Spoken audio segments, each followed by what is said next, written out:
আল্লাহ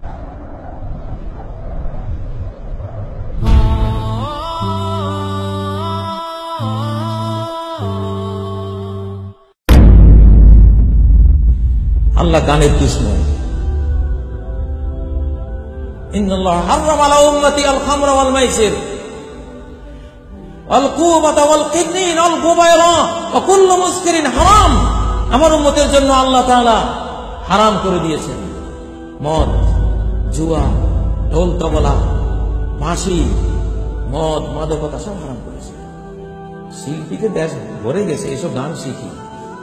আল্লাহ নবী বলেছেন, মান জালাসা ইলা কাইনাতিন, কোন শিল্পীর কাছে যে বসবে, ফাসামে আমিনে, তার কোন গান শুনবে, তাদের কোন অনুষ্ঠানে বসবে, বা যে কোনো মিডিয়া যে কোনো ভাবে ওদের কোন গান শুনবে, সুব্বফি উযুনাইহিল আরফি ইয়াউমাল কিয়ামা, তার দুই কানে সীসাকে উত্তপ্ত করে জাহান্নামের আগুনে ওটাকে দুই কানে ঢালা।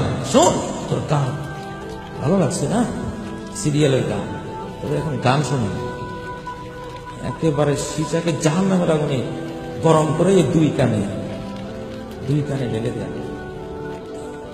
যখন ওই গরম সীসা কানে ঢালা হবে, কোন শিল্পীর গান টানের কোন অস্তিত্বই তখন মনে থাকবে না, মনে আসবে আরে কেন শুনলাম। আল্লাহ তাআলার কাছে আপনারা গান বাদ্য বাজা থেকে তওবা করুন।